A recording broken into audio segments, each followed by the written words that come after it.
দেখো প্রথমেই এরকম একটা আনার গাছ বা বেদানা গাছ যেখানে কিনা ভালো ফল ধরে সেখান থেকে ডাল কেটে নিয়ে আসতে হবে। এই দেখো আমি ডাল নিয়ে এসেছি ওই গাছগুলো থেকে, এবং এগুলোতে দেখো ফুলও ধরে আছে একটা ডালে।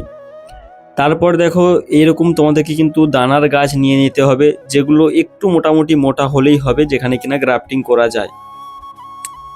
এবার যে ডালগুলো আমরা নিয়েছি সেই ডালের কিন্তু প্রত্যেকটি পাতা কেটে দিতে হবে একটি ধারালো ছুরি নিয়ে।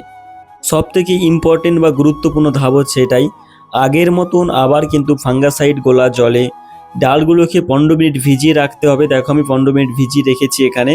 তারপরে কিন্তু একটা খবরের পেপার নিয়ে ওখানে কিন্তু ডালগুলোকে এইভাবে কিন্তু বাতাসে, খোলা মুক্ত বাতাসে কিন্তু 15 মিনিট রাখতে হবে। কোনো মতেই রোদে রাখবে না বা কোনো মতে ফ্যান চালাবে না। তারপর দেখো ঠিক 15 মিনিট পরে কিন্তু এগুলো সব শুকিয়ে গেছে। এইবার কিন্তু এগুলো গ্রাফটিং করার জন্য উপযোগী। এবার দেখো মন দিয়ে দেখবে আমি কিভাবে কাটটা দিচ্ছি। দেখো প্রথমে আগেও বলেছি আম গাছের ভিডিওতে যে প্রথমেই কিন্তু একটা তোমরা সবসময় শার্প কাট দিয়ে নেবে। যখনই গ্রাফটিং করবে, যে ডালই গ্রাফটিং করবে, গ্রাফটিং করার সময় একটা কিন্তু শার্প কাট দিতেই হয়। এবার দেখো কিভাবে কাটতে হয়। এক দিক থেকে তোমরা কিন্তু একটু ডিপ করে কাটবে, আর এক দিক থেকে জাস্ট শুধু ছালটা তুলবে। এটার কারণটা হচ্ছে অনেক বড় একটা লজিক্যাল জিনিস আছে, সেটা আমি পরে একটা কোনো ভিডিওতে তোমাদেরকে বোঝাবো যে কেন এরকম করা হয়।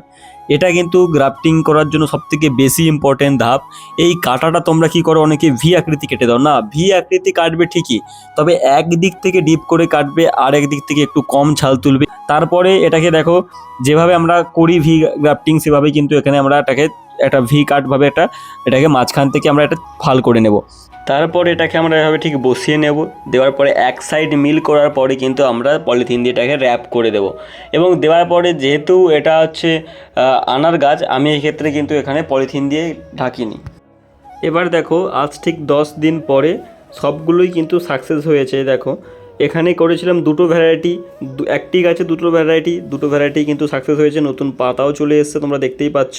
এবং আর একটি গাছ যেটা করেছিলাম, টোটাল আমি দুটো গাছে করেছিলাম দুটো করে ভ্যারাইটি, দুটোই সাকসেস। আর যদি এখান থেকে কিছু সত্যিই শিখতে পারো গ্রাফটিং সম্পর্কে, তাহলে তোমরা প্লিজ সাবস্ক্রাইব করো এবং আমাকে না বুঝতে পারলে কমেন্ট করো।